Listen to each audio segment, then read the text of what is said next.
Should I be looking at you guys? Yeah. We like within our living room.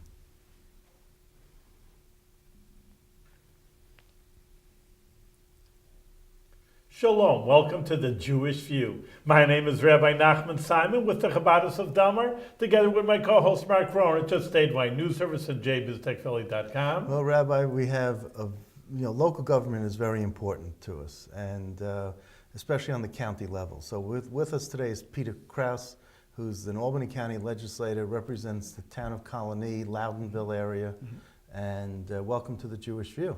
Thank you, gentlemen. My pleasure to be here. First time that you're on the show. Yes, it is. I think that's terrific. I've been looking at your background, and you are Director of Government Affairs for Davidoff, Hutcher, and Citron. Correct. Are they a law firm? Or? It's a law firm. I am not an attorney, but it's a law firm. But I head up their lobbying efforts here and their public advocacy efforts in Albany with state government. What type of law firm are they? Employment law or something? No, it's a fairly extensive practice down in the city. It's based in New York. Oh, okay. Litigation, also, you name it, they're involved in it. And is the Davidoff someone who was... Sid Davidoff. Was he connected to the assembly in some way? No, Sid Davidoff was actually working for Mayor John Lindsay back in the late 60s. So yes. He must be, what, 100 or something? Mid-70s. And then you're president of the Green Thumb Environmental Beautification? Yes. That's an organization that provides employment to retired senior citizens. We have a contract with the state, and these folks work at various state agencies. They're really one of the very first environmental groups that came out of Earth Day. And this is over 55? Or yes. Is that senior? Yes. You're not ready there, Mark. Don't look for a job.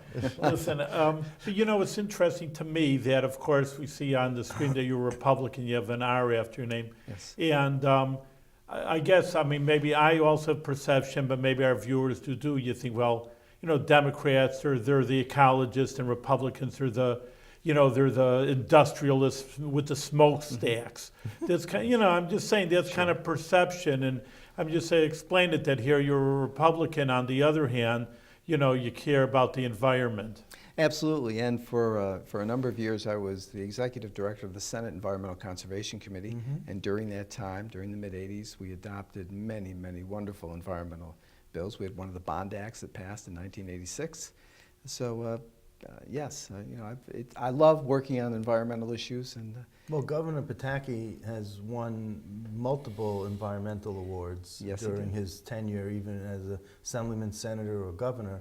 I mean, he was just, you know, the overwhelming hero for the enviormental community. I think he was. You know, sometimes people stereotype individuals based upon that affiliation.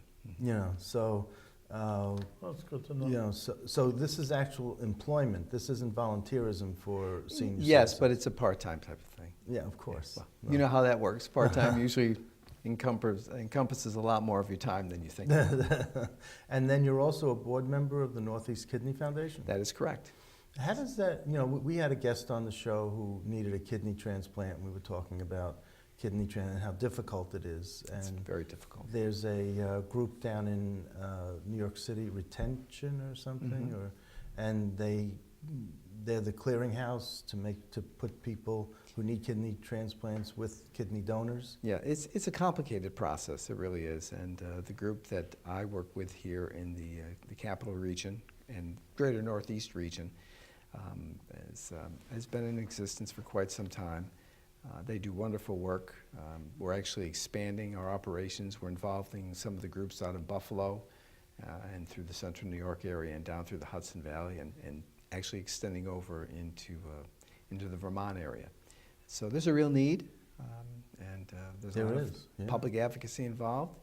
And it's a wonderful organization. And you would think that with computers, you know, it could be easier than it used to be when we didn't have the internet. You would think so, yes. But it's not. Well, it's easier as far as gathering the information you need and inputting it into the system so that those who are truly in need of a kidney will have access to that. But there are a number of various options that are involved and alternatives.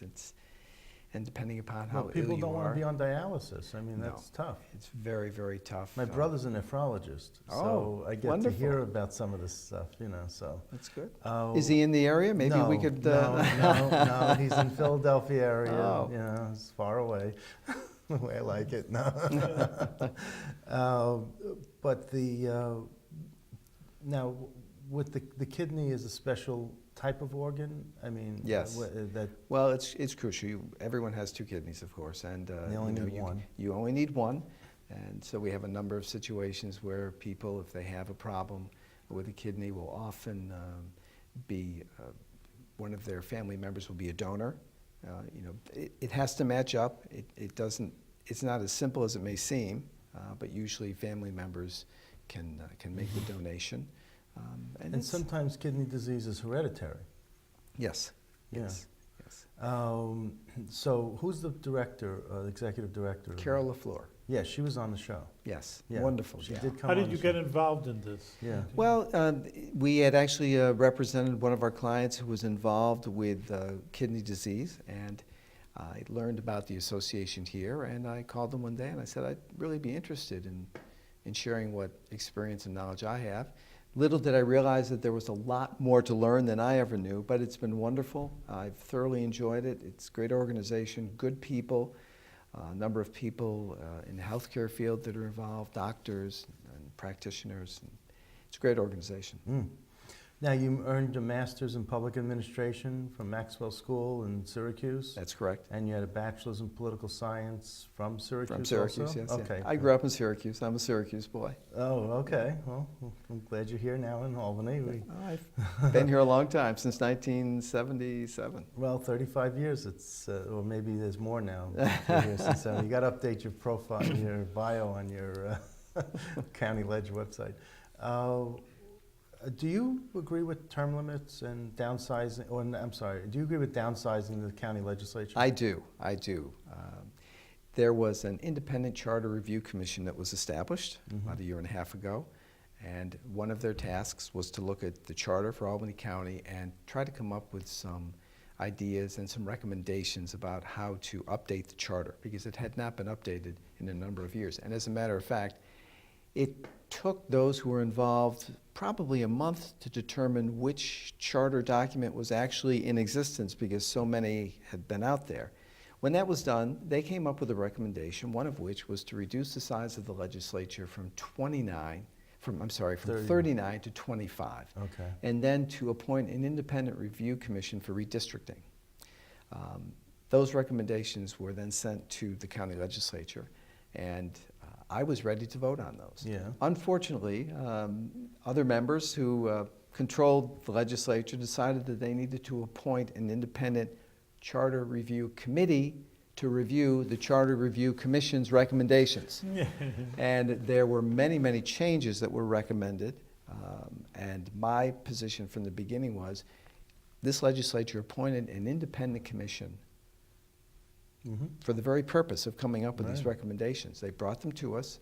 We should have acted upon them, either up or down. Right. And then they should be sent to the voters, if it was a yes vote, and let the voters of the county decide how they want their government and not have organized. it derailed with this other commission that they. Right. Exactly. And I think So- that's truly what happened there. And it's gone through a few machinations, but now there currently is a proposal to reduce the legislature from 39 to 29. Right.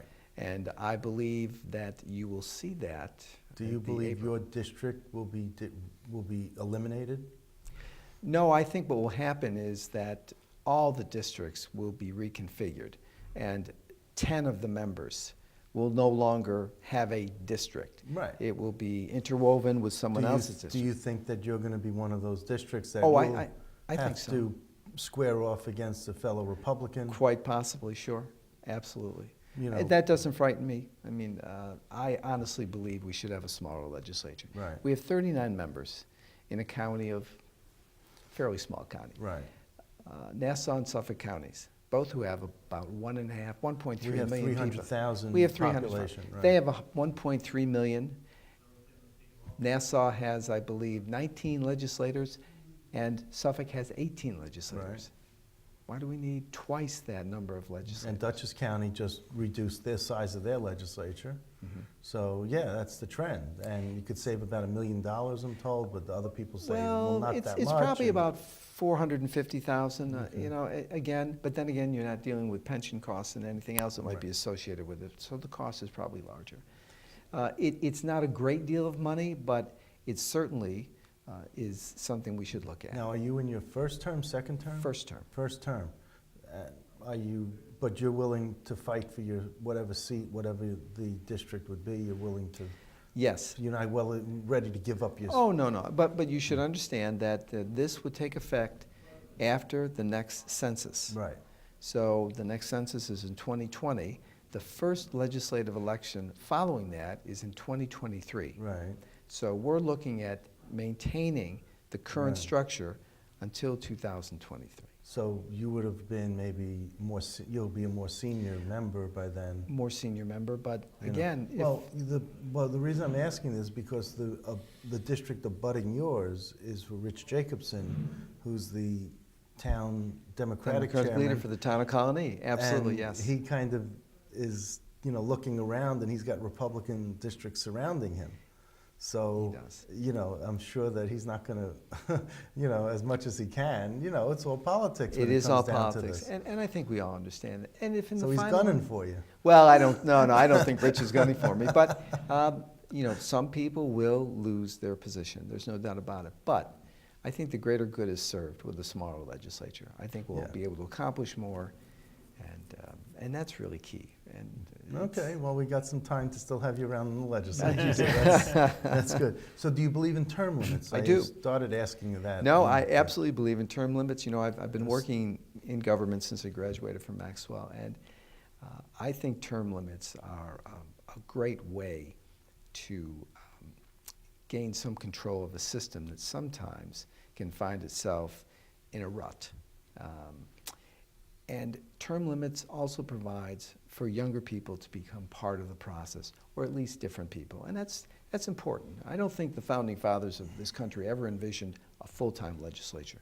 You came in off whatever profession you had, you did your stint in Congress, and then you went back. You brought your talents into the legislature. It was not meant to be a full-time position. Well, that's the way New Hampshire operates in their state legislature. They have like 400 members in their house.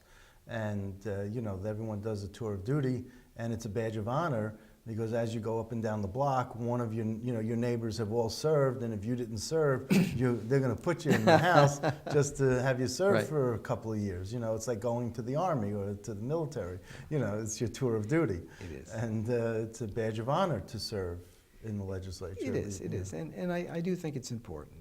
So what would be the terms what would be the limits There that you would feel comfortable with? Well, there have been some proposals. One of the things that I have been thinking about is perhaps 3 consecutive 4-year terms as being the max. That would be a 12-year stint.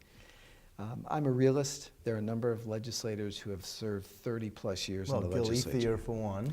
Gil is one, and I respect Gil. He's a good man. I'm not saying anything negative. No, he's a good man, and I think he served his area well. But I think 12 years is enough time, and it also doesn't let people become too comfortable or perhaps too complacent, or perhaps too stale. Not to say that anyone who has served over 12 fits those categories, but I think it's only human nature if you're in a position that long. You're just not quite as sharp as you were when you first Well, it undertook encourages the role. more people to get involved in the political system. And we need that. Yeah, and that's it. I mean, sometimes you don't have people wanting to run for school board or wanting to run for certain other positions. But I think for county legislature, it's not a bad gig. I mean, how much it pays? What, 20-something thousand? About 22, Yeah. 23. Yeah. And so on top of whatever you're earning, and it's not. But Mark, is anything else that's part-time, it tends to be more than part-time. That's right. But you can become as involved as you want to be. That's true. We all serve on committees. It's not just the monthly legislative meeting. There are committee meetings. I'm on the Audit and Finance Committee, so during the budget season, there are meetings frequently throughout the fall. But I enjoy that, and it's an opportunity to serve the community, and I think we need more of that. Well, given that you also were a budget analyst for the Senate Finance Committee in the State Senate, that you being on Audit and Finance really fits well with you because you probably are this, what, conscience of this county legislature? Well, where I you won't could- say, I think there are many folks who would fit that Well, category. Rich Mendick really is outspoken. You're the quiet one, I think, behind the scenes. Yeah, Rich is a very competent, very capable guy, and he's probably the more outspoken than Yeah. I on the committee. But we work well together. No, I'm sure. And, And you're both Republicans and all that. But Well, he actually is a conservative. you know. okay, fine. But you both sit with the Republican We do. caucus. We yes. do.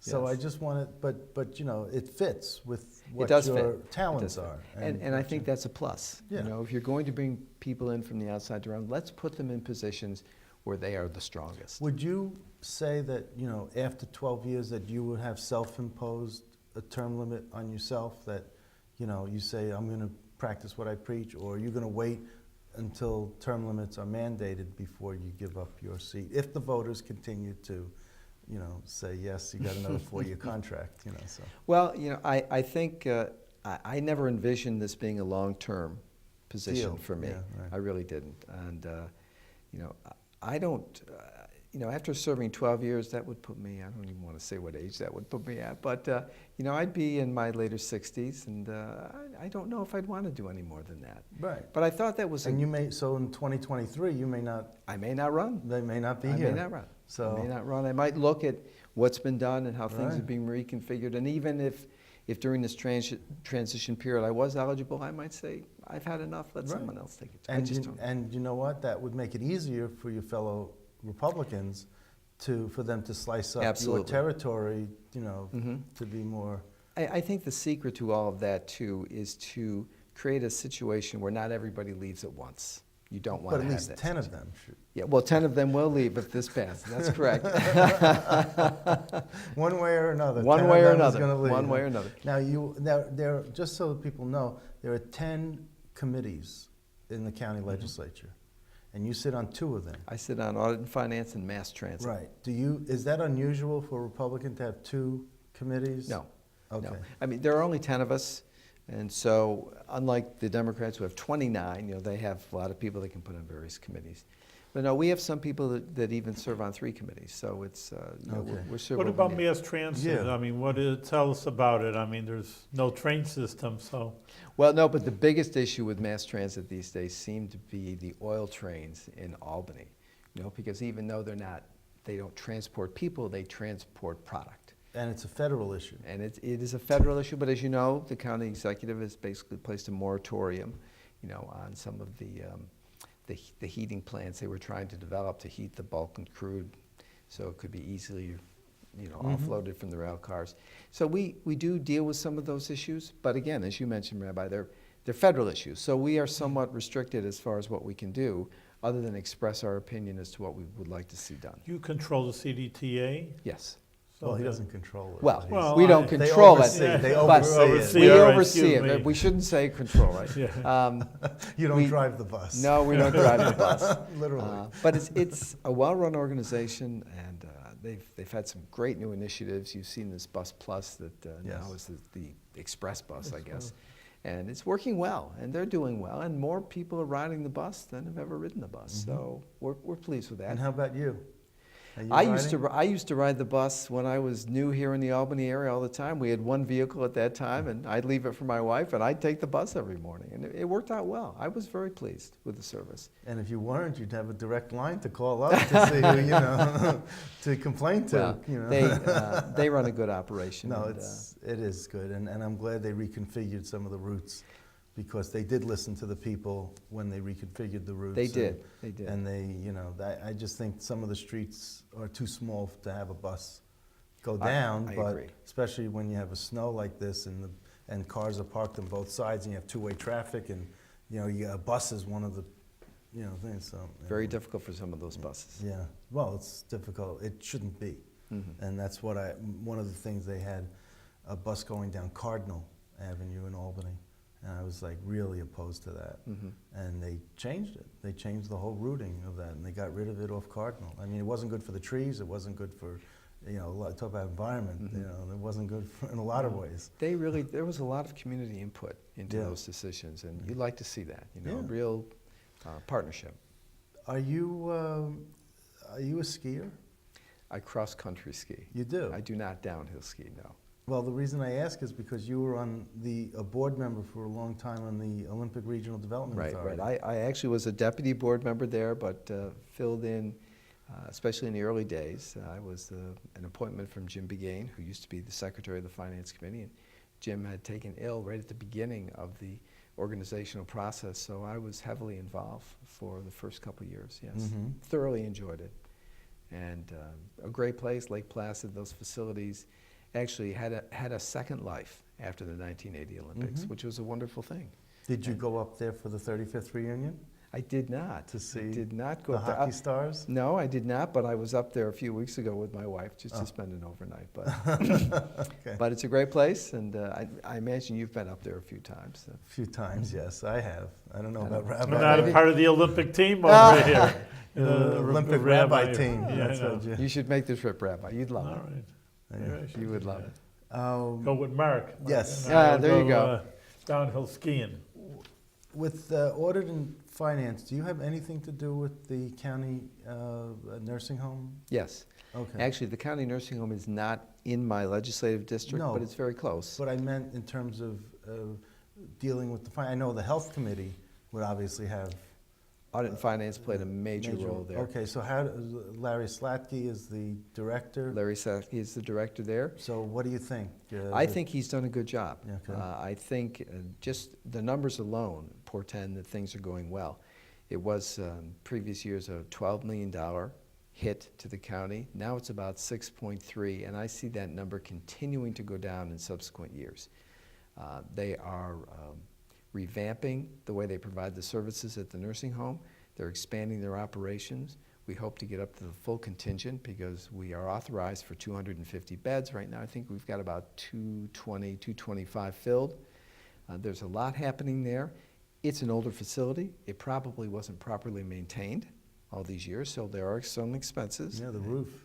The roof is for one, the roof. But good things are happening out there, and I'm very pleased with the direction that we're going. And what about the connection with Albany Med, that there's going to be a privatization, a part of it that'll be privatized where Albany Med can set up a satellite office or Well, something? yes, and those things are still in the planning stages, but yes, something along those lines. Well, that'll So- bit down, if they pay for their Absolutely. space, then that'll bring down some of that Absolutely. deficit. Yeah, this is all part of the plan, and it's continuing, and there may be other partnerships as well, you know, that evolve. That you know about, or That that none, you can't none tell that I us, know or- about, no. You know, even though we're involved with audit and finance, the nursing home and the county executive Okay. really are the ones that are most involved Have in you that. been to the nursing home recently? Many I mean, times. not that you're scoping out a bed for yourself, but No, actually I was there about a week and a half ago. There was an issue with the beauty salon in the nursing home, which is in somewhat of a deplorable state because of water leaks and things of that nature. And I was there and speaking to the gal who operates it and with Mr. Slatke. And we're going to have that taken care of. It's going to be stabilized. more beautiful than ever. You wouldn't call it beautiful right now. Beauty salon that doesn't have so much beauty to it. Right.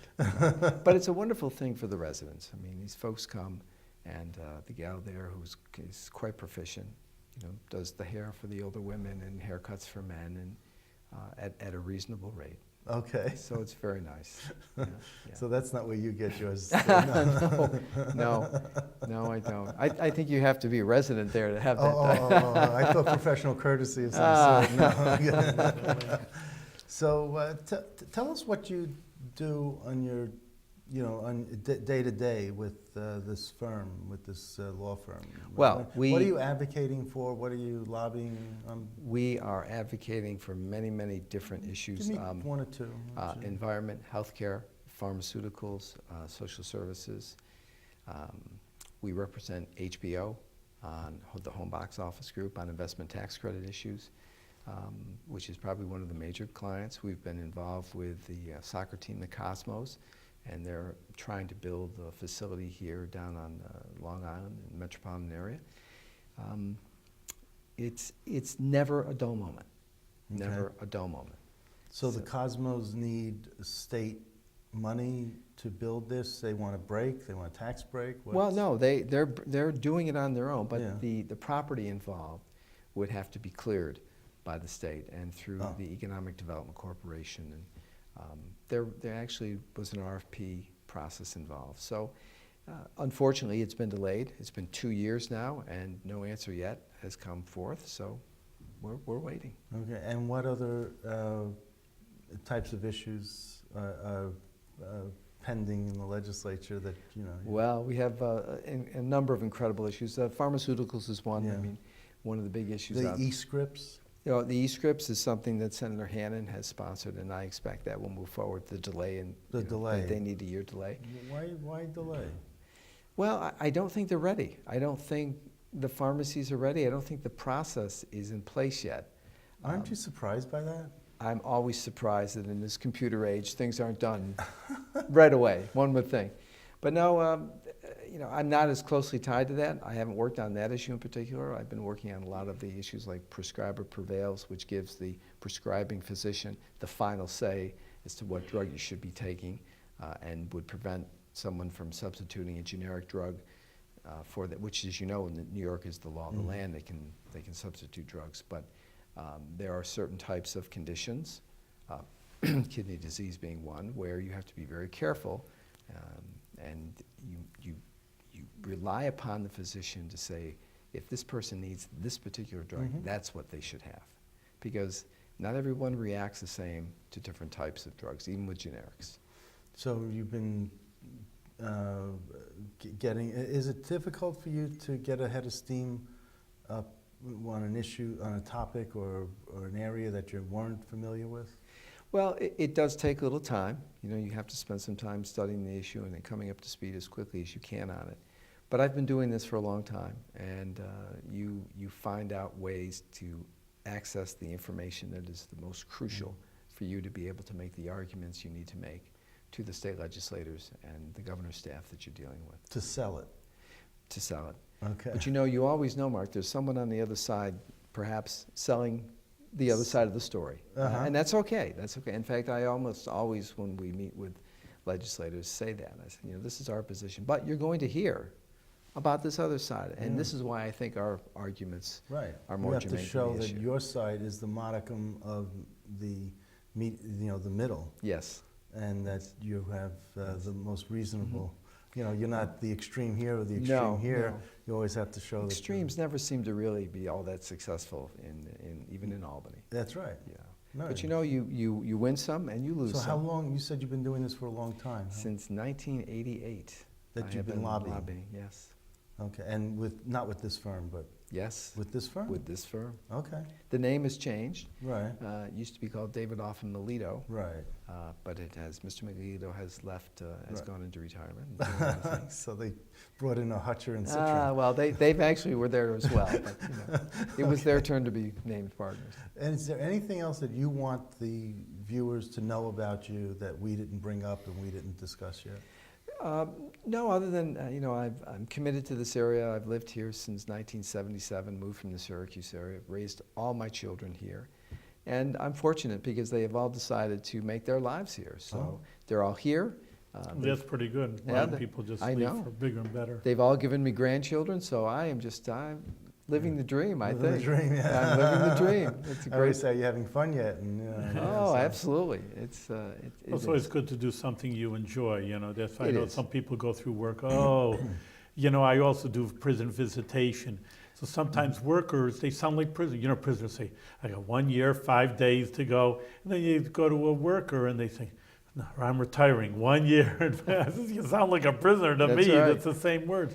You know, you should enjoy what you're doing. I know I do. So I'm always glad that someone's enthused and Oh, enjoys what they're doing. I do, Rabbi. I'm very enthused with it. I can honestly say I've never been bored in what I do. Sometimes you get frustrated, but never Yeah. bored. Never. All right, well, thank you very much. We're out of time. It went really fast, and you're doing good work, your job for the people and also Albany County. So continue with what you're doing and with good health. Yeah, Thank much you, Rabbi. success, yes. All right. It was a pleasure. Thank you. Gentlemen, That did go fast, didn't it did. It went very fast. it? Well, when you when you're discussing interesting things,